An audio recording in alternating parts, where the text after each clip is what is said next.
Nossa aula de hoje é sobre a Revolução Francesa. Revolução Francesa, um assunto bastante conhecido, bastante discutido. Não sei se vocês conhecem. Vocês já ouviram falar Revolução Francesa? A Revolução Francesa é importante na história porque, com o marco da Revolução Francesa, muitos outros países no mundo inteiro, passaram também a conquistar direitos de igualdade, liberdade, fraternidade, que na verdade esse é um lema, liberdade, fraternidade e igualdade é um lema dos filósofos, iluministas. Mas vamos lá, que a gente precisa de fato é saber um pouco sobre a Revolução Francesa. Bom, a Revolução Francesa ocorreu no século XVIII e já por volta de 200 anos atrás, 2 séculos atrás, os franceses pegaram em arma, os franceses foram às ruas, para se libertarem do jugo de um sistema ditatorial que é o antigo regime. A Revolução Francesa ocorreu em 1789, justamente pelo descaso, pela falta de alimentação, pelos preços elevados das mercadorias e pelo subjugo do terceiro estado pelo primeiro e segundo estado. Vamos lá detalhar essa questão, certo?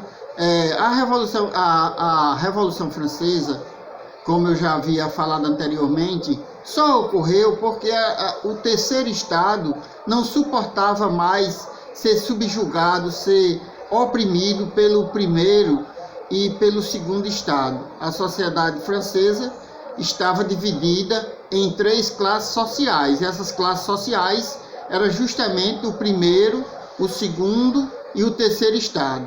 O primeiro estado era formado pelo clero. O clero, a gente sabe que são o Papa na ordem hierárquica, do maior para o menor. Lá no topo está o Papa, depois vem os bispos, abades, e aí o clero, que são os padres, os sacerdotes. E o segundo estado era formado pelos nobres, pela nobreza. Nobreza a gente tem aí rei, príncipes, princesas, duques, duquesas, condessas. Esse segundo estado era formado justamente por essa classe, que era uma das classes dominantes, porque tinham condições social e, além disso, condições financeiras, tinham status sociais e condição financeira. O segundo estado, que era a nobreza. E o terceiro estado era formado pelos trabalhadores, camponeses, pelos burgueses. Os burgueses, muita gente tem uma ideia que burguês é uma pessoa rica. Hoje a nomenclatura se refere realmente até a pessoas que têm um capital financeiro, que têm uma boa condição financeira. Mas no contexto histórico, a origem da palavra, a etimologia da palavra burguês vem justamente dos burgos. Os burgos eram as pequenas cidades que se formaram na Europa, e que as pessoas negociavam, compravam e vendiam, eram os mercadores, que a gente chama de comerciantes. Esses comerciantes que eram os burgueses, porque moravam nos burgos, certo? Que eram as pequenas vilas, as pequenas cidades. Bom, vamos falar agora do Antigo Regime. O Antigo Regime é um regime ditatorial formado pelo um monárquica no poder, que reinava de forma absoluta, e ele se sentia muito importante, inclusive se sentia como representante de Deus na terra. E aí, como o primeiro e o segundo estado explorava muito o terceiro estado, e o terceiro estado tinha que sustentar a luxúria, tinha que sustentar o primeiro e o segundo estado com o seu trabalho, pagando impostos pesados, e novos impostos eram criados, impostos e mais impostos eles tinham que pagar. Então eles começam a se rebelar, começam a se revoltar insatisfeito com a situação. E a insatisfação social só aumenta com relação ao antigo regime. Vale salientar, né, vale lembrar que os burgueses que faziam parte também do terceiro estado, como eu já falei anteriormente, também estavam insatisfeitos, que eram os comerciantes, também estavam insatisfeitos com o antigo regime.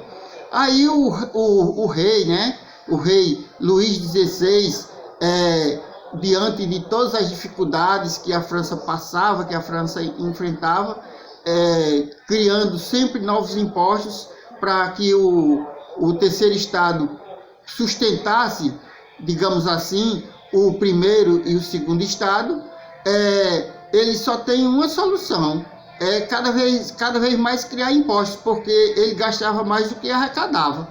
Aí, como ele gastava mais do que arrecadava, ele tentava tirar esse prejuízo nas costas dos trabalhadores e dos comerciantes, né? Os burgueses do terceiro estado.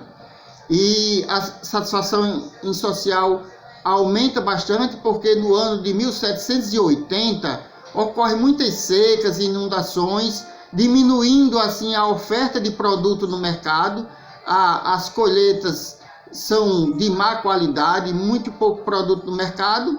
Automaticamente nós sabemos que a lógica da coisa quando falta produto no mercado, o produto ele não diminui o preço, ele não cai o preço, ele só aumenta o preço. E com o preço das mercadorias muito alta, o resultado disso é fome, principalmente para o terceiro estado. As pessoas mais pobres vão passar fome, né? Ter que pagar imposto para sustentar o primeiro e o segundo estado, e ainda por cima vão passar fome.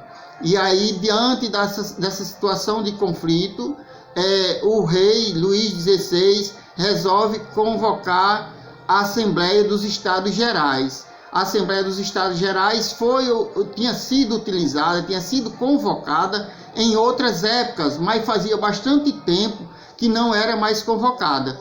Mas diante dessa situação, o rei Luís XVI convoca a Assembleia dos Estados Gerais, tentando apaziguar, resolver a situação de conflitos sociais que estava ocorrendo na França. E aí, o que vai acontecer é o seguinte, essa Assembleia dos Estados Gerais era formada por representantes dos 3 estados, primeiro, segundo e terceiro estado. E o voto geralmente ocorria por representante de cada estado, ou seja, era um voto do primeiro estado, um voto do segundo estado e um voto do terceiro estado. E as vantagens só aconteciam geralmente para o primeiro e para o segundo estado. Por que, Hélio? Que as vantagens, as benéficias só ocorria para o primeiro e para o segundo estado e o terceiro ficava de fora? Por quê? Tem uma lógica muito simples aí. O primeiro e o segundo estado se uniam e eram 2 votos contra 1. Então o voto do terceiro estado era sempre vencido. Só que nessa nova convocação da Assembleia dos Estados Gerais, houve uma mudança. E aí os representantes do terceiro estado, que eram os trabalhadores, né, os camponeses e os burgueses, os comerciantes, juntando todo esse povo que formava essa classe social, era muito superior aos membros do primeiro e do segundo estado, porque esses eram os que tinham poder, eram os que tinham condições sociais, né, financeiramente falando, e aí era a minoria, como acontece até hoje na história. A minoria é quem detém o capital, a minoria é quem fica com a maior fatia do bolo econômico de um país, certo? Então, o que vai acontecer? Eles não aceitam mais esse voto de um representante de cada estado. Quem não aceita, Hélio? O terceiro estado. E aí eles exigem o voto por cabeça. Ora, o voto por cabeça significa que primeiro e segundo estado iria perder, visto que a maioria é do terceiro estado. E aí o que acontece realmente. O primeiro e o segundo estado são derrotados. E tem um outro fator importante, que a gente deve lembrar que todo dia 14 de julho na França, até hoje, as ruas, as avenidas, os bares, os pontos de encontro de pessoas ficam abarrotados, lotados de pessoas.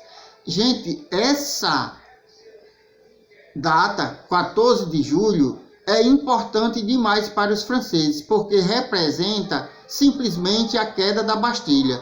Vocês nunca ouviram falar na Bastilha? A Bastilha era uma prisão, né, aonde ficava ficava presa todas as pessoas que eram adversárias do rei, que eram contra a monarquia, né, que eram contra o poder absolutista. Por exemplo, se não concordasse com o governo, com a monarquia, se tornava inimigo do rei e automaticamente essas pessoas eram presas e amontoadas lá na Bastilha. E 14 de julho representa o início da Revolução Francesa e também a queda da Bastilha. A Bastilha era essa prisão, certo? Uma fortaleza onde ficava presa os inimigos do rei, e 14 de julho é a data que eles invadem e destroem a Bastilha e liberta todo aquele povo. Por isso, até hoje, é comemorado na França. Isso é tema que a gente vai aprofundar nas próximas aulas. Eu fico por aqui.